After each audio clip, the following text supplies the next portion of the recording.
میں نے جو متعدد مواقع سے آیات مبارکہ آپ کو سنائی کہ ہر جگہ پر چوٹی کی چیز صبر ہے، آخری چیز جو بیان ہوتی ہے وہ صبر ہے۔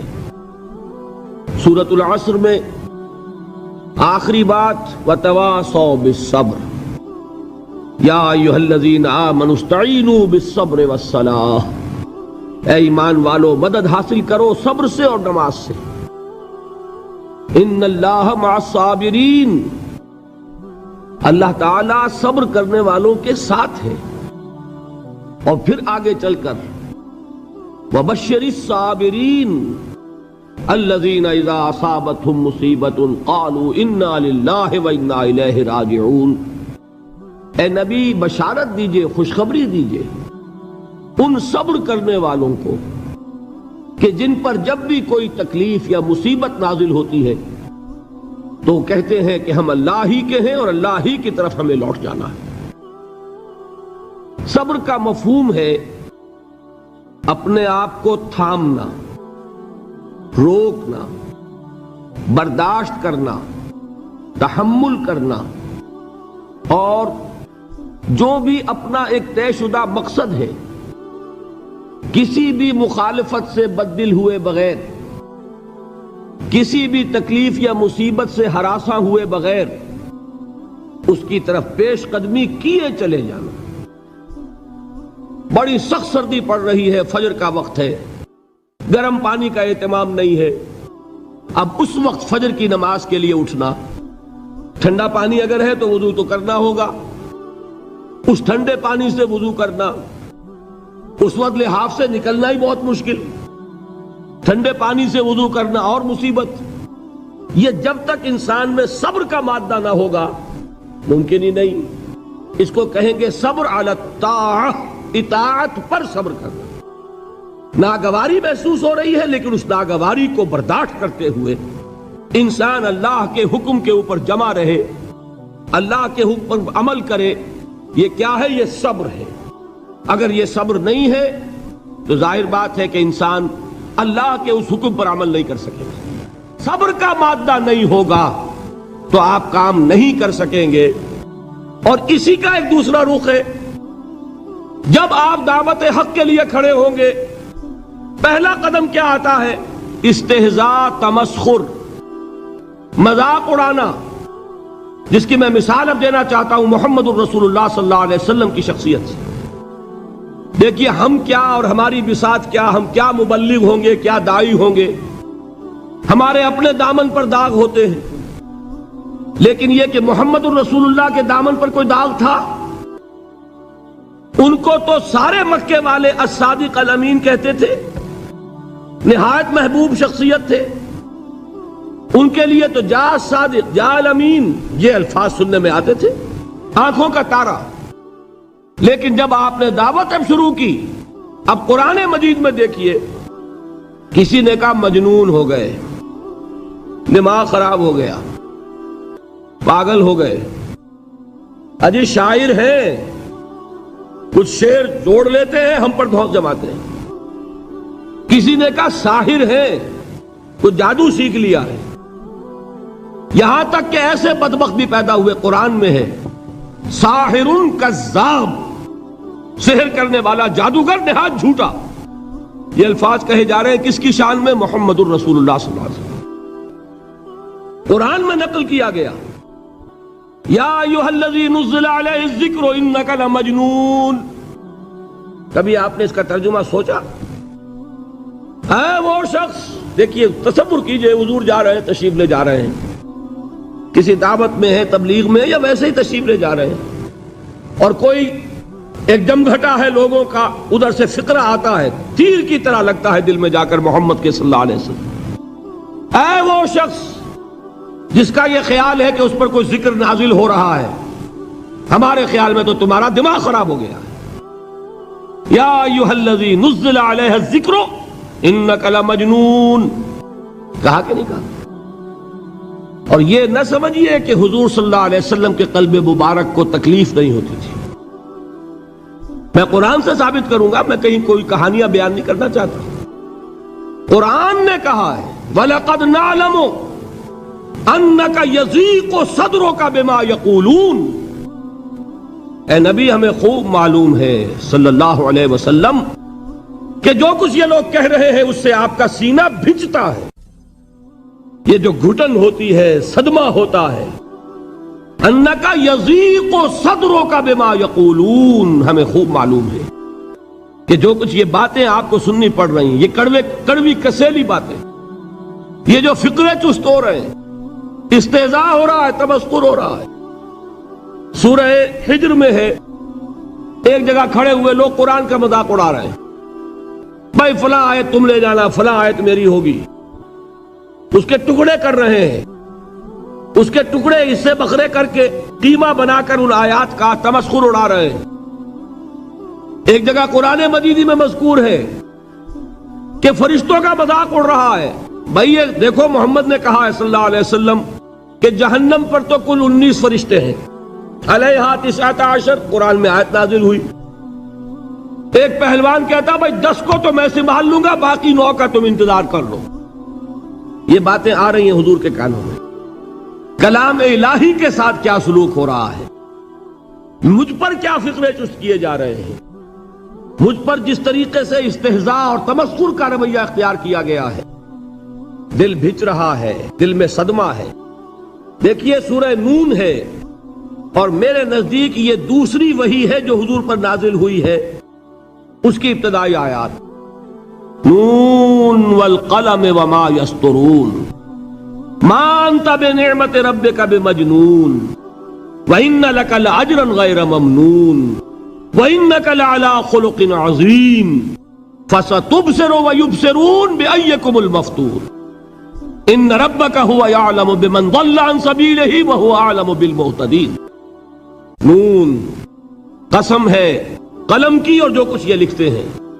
اے نبی آپ اپنے رب کی نعمت سے مجنون نہیں ہیں۔ یہ کیوں کہا جا رہا ہے؟ حضور کو جو صدمہ پہنچا ہے وہی نازل ہوئی ہے دل جوئی کے لیے، تسلی کے لیے۔ آپ کیوں برا منا رہے ہیں؟ اے نبی آپ کیوں صدمہ اور رنج اور اندوہ محسوس کر رہے ہیں؟ ان بدبختوں کے کہنے سے کوئی آپ مجنون ہو جائیں گے؟ مانتا بے نعمت ربک بمجنون وَإِنَّ لَكَ لَأَجْرًا غَيْرَ مَمْنُونَ، آپ کو جو یہ صبر کرنا پڑ رہا ہے، آپ کو جو یہ جھیلنا پڑ رہا ہے، اس کی وجہ سے آپ کو وہ اجر ملے گا جس کا سلسلہ کبھی منقطع نہیں ہوگا۔ وَإِنَّكَ لَعَلَىٰ خُلُقٍ عَظِيمٍ، اور اے نبی آپ تو خلق عظیم کے حامل ہیں۔ آپ کا اخلاق، آپ کا کردار، آپ کی سیرت، آپ کی شخصیت میں طہارت، نفاست، پاکیزگی، آج تک دنیا نے کوئی پاگل، کوئی مجنون ایسا بھی دیکھا؟ یہ ساری باتیں اللہ تعالیٰ حضور کی دلجوئی کے لیے فرما رہے ہیں۔ اس سے آپ اندازہ کیجئے کہ کتنا صدمہ ہوتا ہوگا۔ یہی ہے، اس ساری چیز کو جمع کیجئے تو یہ چیز کیا ہے؟ وَاصْبِرْ عَلَىٰ مَا يَقُولُونَ وَاهْجُرْهُمْ هَجْرًا جَمِيلًا، صبر کرو اے نبی، صبر کرو اے محمد صلی اللہ علیہ وسلم، جھیلو اور برداشت کرو اس پر جو یہ کہہ رہے ہیں۔ یریدون لیطفئوا نور اللہ بافواہہم، یہ چاہتے ہیں کہ اللہ کے نور کو اپنے منہ سے بجھا دیں، پھونکے مار کے ہی بس۔ نور خدا ہے کفر کی حرکت پہ خندہ زن، پھونکوں سے یہ چراغ بجھایا نہ جائے گا۔ یریدون لیطفئوا نور اللہ بافواہہم واللہ متم نورہ ولو کرہ الکافرون، یہ چاہتے ہیں کہ اپنے منہ کی پھونکوں سے اللہ کے نور کو بجھا دیں، حالانکہ اللہ تعالیٰ تو اپنے نور کا اتمام فرما کر رہے گا، خواہ ان کافروں کو کتنا ہی ناگوار ہو۔ اس کی ترجمانی ہے نور خدا ہے کفر کی حرکت پہ خندہ زن، پھونکوں سے یہ چراغ بجھایا نہ جائے گا۔ یہی وجہ ہے، دیکھیے مکی صورتوں میں خود نبی اکرم صلی اللہ علیہ وسلم کو اتنے مختلف پیرایوں میں صبر کا حکم دیا گیا۔ کچھ مثالیں میں دے چکا ہوں، وَلِرَبِّكَ فَاصْبِرْ، اسی طریقے سے وَاصْبِرْ كَمَا صَبَرَ أُولُو الْعَزْمِ مِنَ الرُّسُلِ، اے نبی صبر کیجئے جیسے کہ صبر کیا ہمارے اولو العزم رسولوں نے۔ وَاصْبِرْ وَمَا صَبْرُكَ إِلَّا بِاللَّهِ، اے نبی صبر کیجئے اور آپ کا صبر تو اللہ ہی کے سہارے ہے۔ وَاصْبِرْ لِحُکْمِ رَبِّكَ، یہ سورہ نون جس کی ابتدائی آیات میں نے آپ کو سنائی، نون والقلم وما یسطرون ما انت بنعمت ربک بمجنون، اس کا اختتام کیا ہوتا ہے؟ وَاصْبِرْ لِحُکْمِ رَبِّكَ وَلَا تَكُنْ كَصَاحِبِ الْحُوتِ اِذْ نَادَىٰ وَهُوَ مَكْظُومٌ، اے نبی صبر کیجئے اپنے رب کے فیصلے کا، انتظار کیجئے اور اس مچھلی والے کے مانند نہ ہو جائیے۔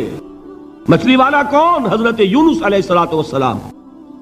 مچھلی والے نے اپنے دینی حمیت اور غیرت جو تھی اس کی وجہ سے اللہ کے حکم کا انتظار نہیں کیا، اپنی قوم کو چھوڑ کر چل دیے۔ نبی کا، رسول کا یہ معاملہ ہوتا ہے، جیسے کہ آپ کو معلوم ہے کوئی افسر ہے کسی حکومت کا، وہ اپنی پلیس آف ڈیوٹی کو نہیں چھوڑ سکتا، he must stick to his place of duty. بڑے افسرز کے لیے تو یہ بہت بہت اہم بات ہے۔ تو اے رسول، جہاں آپ کو ہم نے تعینات کیا ہے آپ وہاں سے ہل نہیں سکتے کہ ذرا مخالفت ہوئی، لوگوں نے فقرے چست کیے اور آپ کہیں اور چل دیے، دفع ہوئیے، یہ بات نہیں سننا چاہتے، میں کسی اور کو سناؤں گا۔ ہو سکتا ہے نا؟ ہم تو کرتے ہیں نا یہ، اس لیے کہ ہمیں تو اللہ نے کہیں تعینات تو نہیں کیا نا۔ اگر ایک جگہ کے لوگ بات نہیں سنتے، چلو بھائی ہم کہیں اور جائیں گے، وہاں بات سنائیں گے۔ لیکن رسول کا معاملہ ہوتا ہے جو اس کی پلیس آف اپوائنٹمنٹ ہے، he cannot leave his place without the express permission of Allah سبحانہ و تعالی۔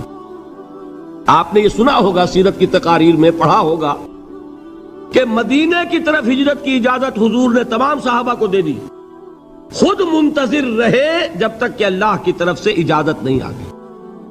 حضرت ابوبکر پوچھتے رہتے تھے حضور اجازت آ گئی کہ نہیں؟ نہیں ابھی نہیں آئی۔ حضور اذن آ گیا؟ نہیں آیا، ابھی نہیں آیا۔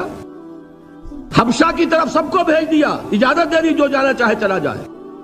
حضور کی صاحبزادی جو حضرت عثمان کے نکاح میں تھی وہ بھی ہجرت کر رہی ہے، لیکن حضور تو نہیں گئے۔ رسول نہیں چھوڑ سکتا اپنی جگہ کو، یہاں تک کہ تمام تقریباً صحابہ چلے گئے، حضور رہ گئے، حضرت ابوبکر رہ گئے، حضرت علی رہ گئے، اور حضرت ابوبکر پوچھ رہے ہیں بار بار اجازت آئی یا نہیں؟ نہیں ابھی نہیں آئی۔ حضرت عائشہ نے واقعہ بیان کیا کہ ایک روز اچانک دوپہر کے وقت ہم نے دیکھا کہ حضور نے اپنے پورے جسم کو ڈھانپا ہوا ہے، چہرے کو بھی کپڑے میں ڈھانکا ہوا ہے اور تشریف لا رہے ہیں۔ یہ اس میں تعجب کی بات یہ کہ عرب میں آج بھی آپ کو معلوم ہے کہ یہ چیز جو ہے ان کی روایات کے خلاف ہے کہ دوپہر کے وقت کوئی کسی سے ملنے جائے۔ یہ وقت جو ہے قیلولے کا ہے، آرام کا ہے۔ تو این ٹھیک دوپہر کے وقت تشریف لائے حضور، آپ نے آ کے حضرت ابوبکر سے فرمایا کہ اجازت آ گئی ہے۔ حضرت ابوبکر نے بہت خوش ہو کر ایک بات کہی، حضور میں نے 2 اونٹنیاں تیار کی ہوئی ہیں۔ یعنی اب آپ وہ تو سوچتے تھے نا شاباش ملے گی کہ میں نے تیاری کی ہوئی ہے، میں نے 2 اونٹنیوں کو خوب کھلا پلا کے فربا کیا ہوا ہے، بڑی توانا ہے تاکہ ہم تیزی کے ساتھ سفر کر سکیں۔ حضور نے توقف کیا، فرمایا ہاں ٹھیک ہے، 1 اونٹنی میں استعمال کروں گا لیکن میں اس کی قیمت ادا کروں گا۔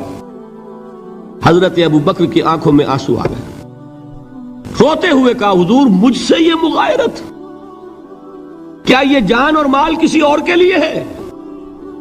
آپ مجھ سے بھی کہہ رہے ہیں میری اونٹنی جو ہے وہ بھی بلا معاوضہ آپ قبول نہیں فرما رہے۔ یہ ہے محمد الرسول اللہ کی غیرت اور حمیت کا معاملہ۔ اب دیکھیے ایک بات عجیب ہے، یہ ربط اپنے ذہن میں رکھیے، اللہ تو صبر کی تلقین کر رہا ہے اپنے رسول کو، اور رسول یہی تلقین کر رہے ہیں اپنے صحابہ کو، صبر کرو، جھیلو، برداشت کرو، ہاتھ مت اٹھانا، کوئی جوابی کارروائی نہیں ہوگی، بلکہ اپنے اوپر جھیلو جو کچھ جھیلنا ہے، ڈٹے رہو، پیچھے مت ہٹنا، یہ صبر ہے، لیکن ہاتھ اٹھانے کی اجازت نہیں۔ چنانچہ اب ذرا چشم تصور سے دیکھیے، ابو جہل اس نے جو بدترین روش اختیار کی، وہ ایک خاندان تھا حضرت یاسر، ان کی اہلیہ حضرت سمیہ اور ان کے فرزند حضرت عمار رضی اللہ تعالی عنہم۔ یہ غلام نہیں تھے، حضرت سمیہ تو کنیز تھیں لیکن یاسر غلام نہیں تھے۔ ان کی کہانی یہ ہے، واقعہ یہ ہے کہ یہ بہت نیک آدمی تھے یاسر، یمن کے باشندے، انہیں کو خواب میں بشارت ہوئی کہ نبی کا ظہور ہونے والا ہے مکے میں، جاؤ شاید ان کے قدموں تک پہنچ جاؤ۔ یہ یمن سے ترک وطن کر کے مکے آ گئے۔ ابو جہل کا ایک چچا تھا، بہت شریف النفس انسان، اس کے ساتھ معاہدہ کیا حلیف بن کر، اور وہ مکے میں رہنے لگے۔ اس لیے کہ یہ نوٹ کر لیجئے، مکہ اس وقت ایک قبیلے کا شہر تھا، صرف قریش۔ یا قرشی رہ سکتا تھا وہاں، یا قرشی کا حلیف، کہ اگر تو کسی قرشی نے آپ کو امان دی ہوئی ہے تو آپ رہ سکتے ہیں مکے میں، ورنہ نہیں۔ یا تیسرے قرشی کا غلام، غلام تو ملکیت ہی ہے اس کی، جیسے بھیڑ بکری ہے کسی قرشی کی، اسی طرح اس کے غلام ہے۔ یہ تین کیٹیگریز تھی انسانوں کی مکے میں۔ اسی کو نوٹ کیجئے کہ جو بیچارے غلام تھے وہ سب سے زیادہ ستائے گئے، اس لیے کہ غلاموں کے تو حقوق ہی کوئی نہیں تھے۔ بلال غلام تھے، ابو فقی غلام تھے، زنیرہ ایک کنیز تھی، ان کو جو ماریں پڑی ہیں اس کا آپ کو معلوم ہے۔ حضرت بلال کے ساتھ جو کچھ امیہ ابن خلف نے کیا، کہ جس طریقے سے کہ حیوانوں کی لاشیں جو ہے کھینچ کر گھسیٹ کر لے جائی جاتی ہیں، ان کی گردن میں رسی ڈال کر گھسیٹتے، اسی طریقے سے حضرت بلال کے گردن میں رسی ڈال کر ٹھیک دوپہر کے وقت مکے کی سنگلاخ گلیوں کے اندر گھسیٹا جاتا تھا۔ نیچے زمین جل رہی ہے توے کی طرح، اور ویسا بھی ہوتا تھا کہ چت لٹا دیا، اوپر سے وہ آگ مکے کا، کہ سورج جو ہے ذرا نوٹ کیجئے، آگ برسا رہا، نیچے زمین توے کی طرح جل رہی ہے، اور ایک بھاری سل بھی لا کر جو ہے سر پر رکھ دی، چھاتی پر رکھ دی گئی ہے کہ آواز نہیں نکل رہی، جھاگ نکل رہے منہ سے، لیکن اس حال میں بھی احد احد احد، ایک ایک اللہ، قل هو اللہ احد، الفاظ نکل رہے۔ یہ ہے وہ صبر، صبر علی الابتلاء، صبر علی الایذاء۔ یہ ابتلاء اور ایذاء پر صبر ہے، جھیلو برداشت کرو، اس توحید پر قائم رہو، محمد کی رسالت کے اقرار کرتے رہو صلی اللہ علیہ وسلم، لیکن ہاتھ نہیں اٹھانا۔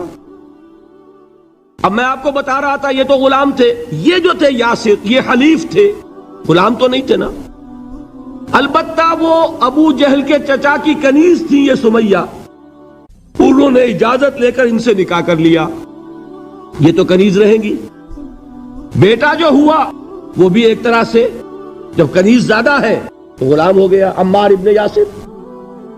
وہ جو شخص تھا بہت شریف النفس ابو جہل کا چچا، وہ مر گیا، اب ابو جہل جو ہے اس خاندان کا سربراہ ہے، لہذا یہ تینوں جو افراد ہیں وہ اس کے رحم و کرم پر ہیں۔ یاسر کو بھی پروٹیکشن اگر ہے تو ابو جہل کی ہے، ابو جہل جو چاہے کرے، اور سمیہ تو کنیز ہے ہی، اس کا تو کوئی حق ہے ہی نہیں، جو چاہے کرے، اور عمار ان دونوں کا بیٹا ہے، لہذا بدترین معاملہ کیا ابو جہل نے ان تین افراد کے ساتھ۔ حضرت سمیہ کے ساتھ جو کچھ کیا گیا ہے آپ اس کا تصور نہیں کر سکتے۔ بالآخر جو شہید کیا ہے حضرت سمیہ کو، ایذائیں دے دے کے، سسکا سسکا کے، ان کے جسم کے نازک حصوں کو جلا کے، داغ دے کر، کہتا کیا تھا، ایک دفعہ کہہ دو کہ میرا جو یہ بت ہے یہ بھی الہ ہے، مان لو میں چھوڑ دوں گا۔ تنگ آ گیا، کسی طریقے سے ایک دفعہ کہہ دو پھر میں چھوڑ دوں گا۔ لیکن یہ میاں بیوی حضرت یاسر اور حضرت سمیہ رضی اللہ تعالی عنہما، یہ ہے ثبات، یہ ہے صبر، یہ ہے استقلال، ایک مرتبہ بھی کہنے کے لیے تیار نہیں ہوئے، جو چاہو کر لو، اب ہم تو اس سے پیچھے نہیں ہٹیں گے۔ تنگ آ کر اس نے حضرت سمیہ کی تو شرمگاہ میں برچھا مارا ہے اور شہید کیا۔ حضرت یاسر کے بارے میں ایک روایت یہ ہے، ستا ستا کے، تنگ کر کر کے، آخر کار جو ختم کیا، انہیں شہید کیا کس طرح، 4 سانڈ اونٹ جوان، ان سے رسے باندھے، ایک رسے سے ایک بازو باندھا، دوسرے سے دوسرا بازو باندھا، تیسرے سے ایک ٹانگ باندھی، چوتھے سے دوسری ٹانگ باندھی، اور چاروں کو دوڑایا ہے کہ جسم کے پرخچے ہو گئے۔ اس وقت سامنے سے حضور گزرتے تھے جبکہ آل یاسر کے ساتھ یہ معاملہ ہو رہا ہے، کیا فرماتے تھے، اصبروا یا آل یاسر فإن موعدکم الجنہ، اے یاسر کے گھر والوں صبر کرو، جھیلو، اس لیے کہ تمہارے وعدے کی جگہ جنت ہے۔ اللہ تعالیٰ ادھر آنکھ بند ہوگی ادھر جنت میں تمہارا داخلہ ہو جائے گا۔ یہ ہے تواصوا بالصبر والعصر ان الانسان لفی خسر۔ یہ تواصوا بالصبر پر کون عمل کر رہا ہے؟ محمد الرسول اللہ صلی اللہ علیہ وسلم۔ دے تو بھی محمد کی صداقت کی گواہی۔ یہ صداقت کی گواہی دیتے ہوئے انہوں نے اپنی جانیں دے دی۔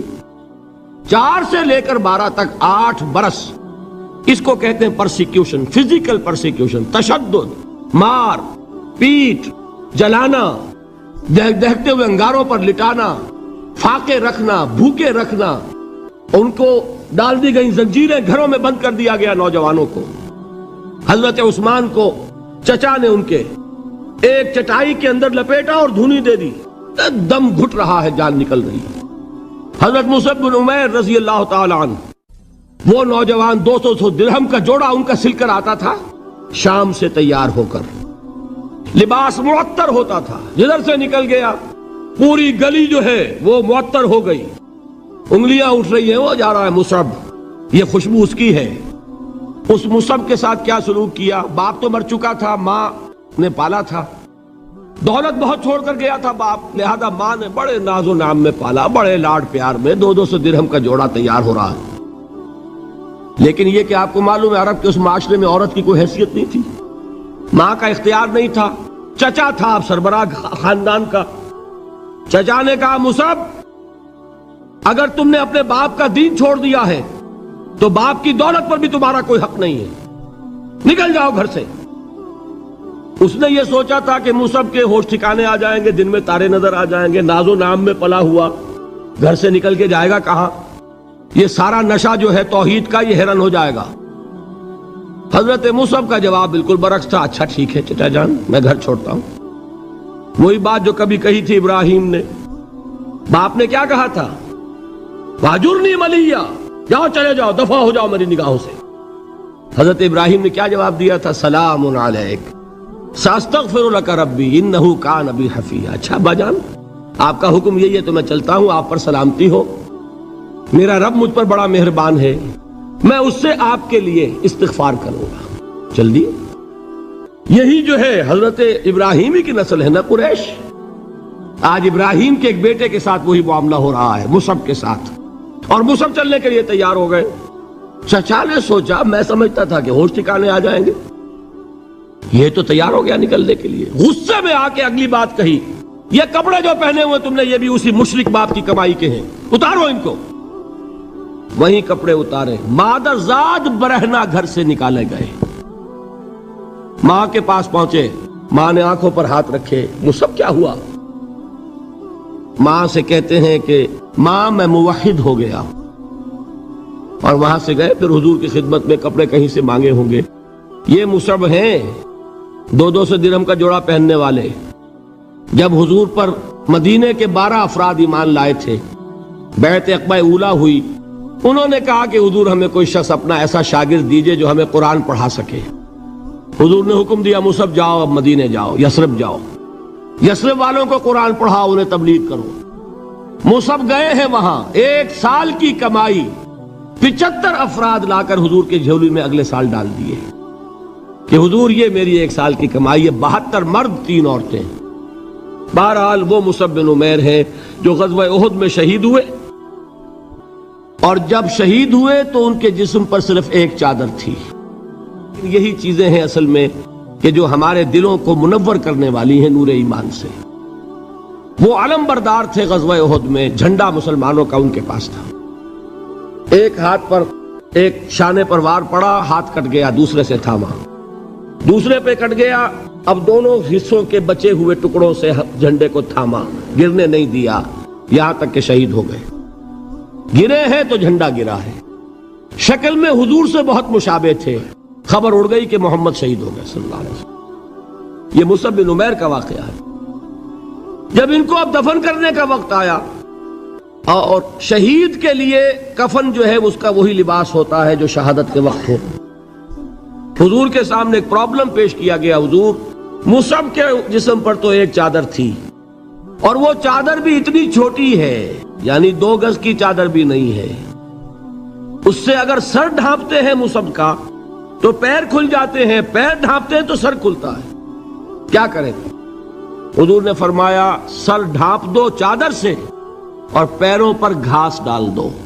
یہ آخری لباس ہے جو محمد کے اس دیوانے کو اس دنیا سے رخصت ہوتے ہوئے ملا ہے، جس کا 200 درہم کا جوڑا چلتا تھا۔ یہ ہے صبر۔ برداشت کیا کہ نہیں کیا؟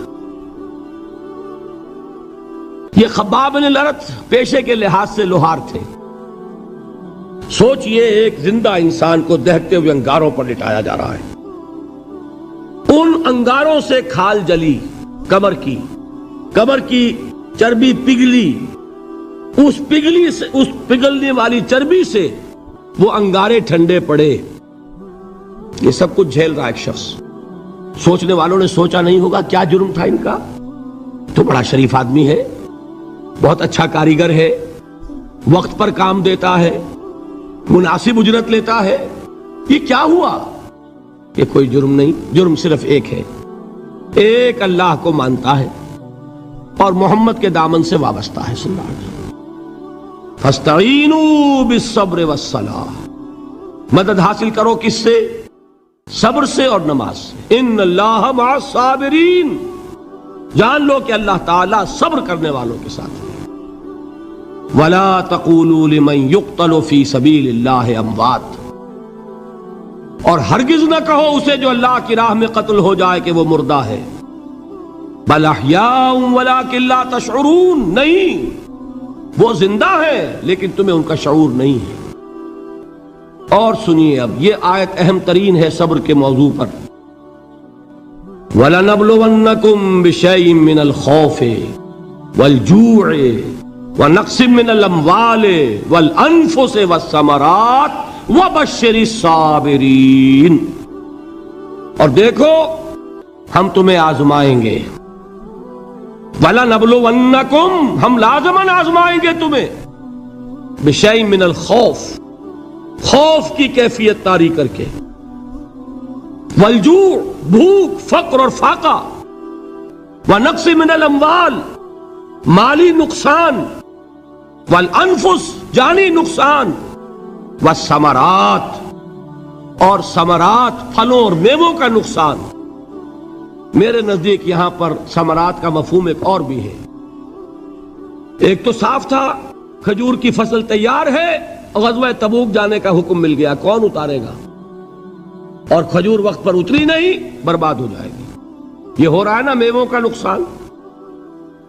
اور میرے نزدیک یہاں یہ بھی ہے، بسا اوقات بہت سی محنتوں کا نتیجہ انسان دیکھتا ہے کہ ضائع چلا گیا، میں نے 10 سال محنت کی، حاصل کوئی نہیں نکلا۔ یہ ثمرات کیا ہے؟ محنتوں کے ثمرات کا ضیاع۔ کوشش آپ نے کی، قسمت کی خوبی دیکھیے، ٹوٹی کہاں کمن، 2-4 ہاتھ جب کے لبے بام رہ گئے۔ Be prepared. ایک شاعر کے یہ اشعار ہیں،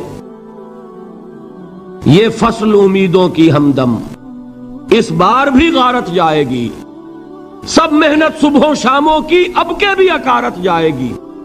میرے نزدیک یہ ثمرات کا جو لفظ یہاں آیا ہے، وَنَقْصٍ مِّنَ الْأَمْوَالِ وَالْأَنفُسِ وَالثَّمَرَاتِ، سب محنت صبحوں شاموں کی اب کے بھی اکارت جائے گی۔ دھرتی کے کونوں کھدروں میں پھر اپنے لہو کی کھاد بھرو، پھر مٹی سینچو اشکوں سے، پھر اگلی رت کی فکر کرو، پھر اگلی رت کی فکر کرو، جب پھر ایک بار اجڑنا ہے۔ ایک فصل پکی تو بھر پایا، تب تک تو یہی کچھ کرنا ہے۔ ایک مقصد ہے سامنے، انقلاب برپا کرنا ہے۔ ایک کوشش ناکام ہو جائے کوئی پرواہ نہیں، نیکسٹ، پھر تیار رہو ناکامی کے لیے۔ ایسا نہ ہو جو انگریزی میں کہتے ہیں hope for the best but be prepared for the worst. ایسا نہ ہو کہ دوسری مرتبہ ناکام ہو کے بددل ہو جاؤ، تمہاری ہمتیں جواب دے جائیں، نہیں، پہلے سے تیار رہو کہ دوسری مرتبہ بھی ناکامی آئے تو آئے، لیکن جب تک کہ کامیابی حاصل نہیں ہوتی ہمیں یہ کام کیے چلے جانا ہے۔ دیکھیے سیرت میں آیا کہ نہیں یہ واقعہ؟ بدر میں مسلمانوں کو فتح ہوئی تو احد میں زک پہنچی کہ نہیں؟ 70 صحابہ شہید ہوئے کہ نہیں؟ اگر ان کی ہمتیں جواب دے جاتی تو گاڑی کیسے چلتی آگے؟ تو فرمایا وَلَنَبْلُوَنَّكُمْ بِشَيْءٍ مِّنَ الْخَوْفِ وَالْجُوعِ وَنَقْصٍ مِّنَ الْأَمْوَالِ وَالْأَنفُسِ وَالثَّمَرَاتِ، ہم تمہیں لازماً آزمائیں گے خوف کی کیفیت سے، فقر و فاقے کی کیفیت سے، بھوک سے، جان کے نقصان سے، مال کے نقصان سے، محنتوں کے حاصل کے ضائع ہو جانے سے۔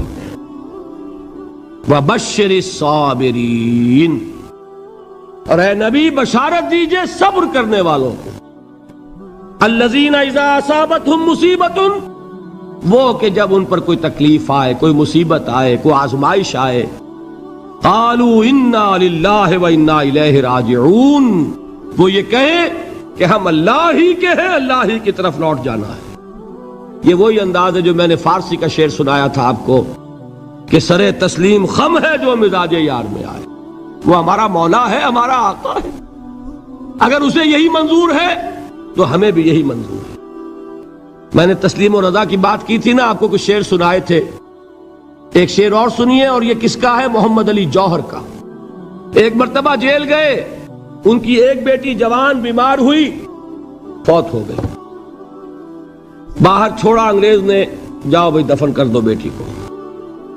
دوسری مرتبہ جیل گئے، دوسری جوان بیٹی اسی مرض میں مبتلا ہوئی، اب یہ جیل میں ہے، خبر پہنچی کہ دوسری بیٹی کے اوپر بھی اسی مرض کا حملہ ہوا ہے۔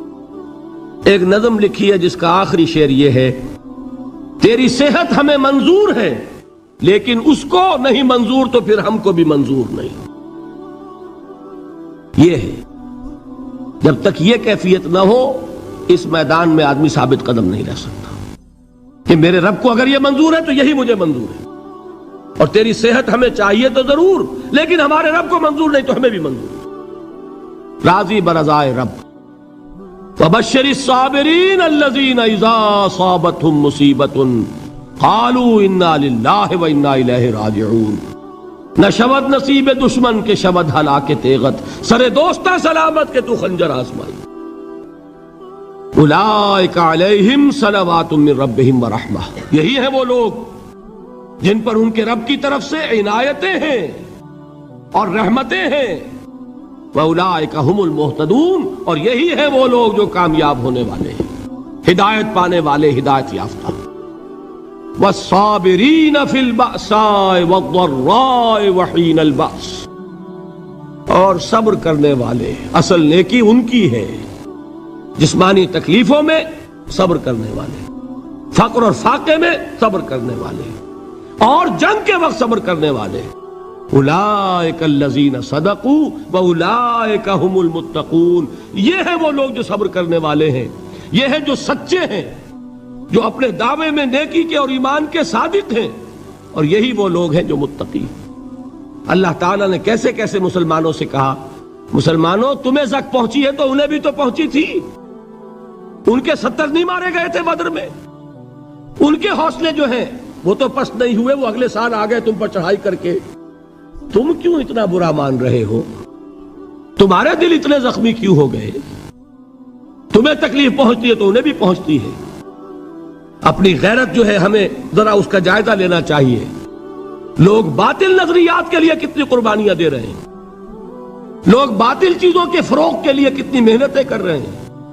جیسا کہ میں نے ابھی کہا تھا، اسی غیرت کو چیلنج کرنے کے لیے، ذرا آپ کی حمیت دینی کو جوش دلانے کے لیے، قادیانی نوجوان کتنی تعداد میں اپنے آپ کو دین کے لیے وقف کرتا ہے، اور آپ کتنے نوجوان ہیں جو اپنے آپ کو دین کے لیے وقف کر دیں،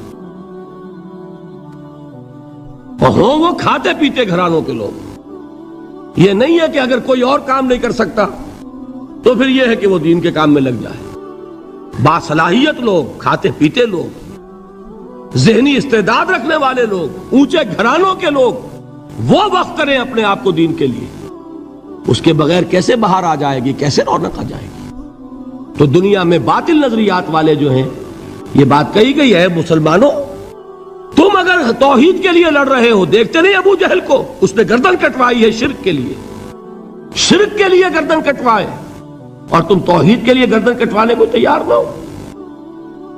اس نے گردن کٹوائی کہ نہیں کٹوائی؟ اور کس طرح کٹوائی ہے؟ کیونکہ بڑا متکبر قسم کا، فرعون قسم کا شخص تھا، جب گردن کاٹنے لگے تو کہتا ہے ذرا نیچے سے کاٹنا، تاکہ جب تم نیزے کے اوپر چڑھاؤ میرے سر کو تو اونچا نظر آئے، معلوم ہو سردار کا سر ہے۔ وہ بدبخت مرتے ہوئے بھی جو اس کی کیفیت تھی نا، اس کو ذہن میں رکھیے۔ تو یہ اس لوگوں نے قربانیاں دی، جانیں دی، تو فرمایا اگر تم ان سے زیادہ قربانی نہیں دو گے، یہ جو نوٹ کر لیجئے اس کو، مجرد اگر حق کو غالب کرنا اللہ کے ذمے ہو تو آنے واحد میں غالب کر دے گا، تمہیں تکلیف ہی دینے کی ضرورت نہیں۔ سمجھ رہے؟ کیا اللہ کے مقابلے میں کوئی باطل کی طاقت ٹھہر سکتی ہے؟ یہ تمہارے ایمان کا امتحان ہے، یہ تمہارے خلوص کی آزمائش ہے، یہ تمہارے امتحان کا ثبوت درکار ہے کہ اللہ تعالیٰ دیکھنا چاہتا ہے تم اس کے لیے اپنی جانیں قربان کرنے کو تیار ہو کہ نہیں، تم اس کے لیے تن من دھن لگانے کو تیار ہو کہ نہیں۔ اور یہ جان لو کہ اگر کفار اور مشرکین اور ملحدین اور باطل نظریات والے وہ جو کچھ قربانیاں اپنے باطل نظریات کے لیے دے رہے ہیں، ان سے زیادہ اگر تم نہیں دو گے تو حق غالب نہیں ہوگا۔ انہوں نے جو صبر کیا ہے اپنے باطل نظریات پر، اگر تم اس سے زیادہ صبر کا ثبوت نہیں دو گے اپنے اس حق پر تو حق غالب نہیں ہوگا۔ اس لیے فرمایا یا ایھا الذین آمنوا اصبروا وصابروا، نہ صرف یہ کہ صبر کرو بلکہ صبر میں اپنے دشمنوں سے آگے نکلو، ان کے صبر سے بڑھ کر صبر کرو۔ ورابطوا، مرابطہ کہتے ہیں چوکس رہنا، ہوشیار، پہرا دو، ایسا نہ ہو کہ دشمن جو ہے غفلت میں تمہارے اوپر کوئی حملہ جو ہے کر بیٹھے۔ واتقوا اللہ، اور اللہ کا تقوی اختیار کرو، لعلکم تفلحون، تاکہ تم فلاح پاؤ۔ یہ ہے حضرات تواصوا بالصبر۔ میں نے عرض کیا تھا ہر جگہ پر آپ کو چوٹی کی بات صبر ملے گا۔ آیت الکرسی، آیت البر جو میں نے آپ کو سنائی آخر میں، والصابرین فی الباساء والضراء وحین الباس، حامیم السجدہ، وما یلقاها الا الذین صبروا وما یلقاها الا ذو حظ عظیم۔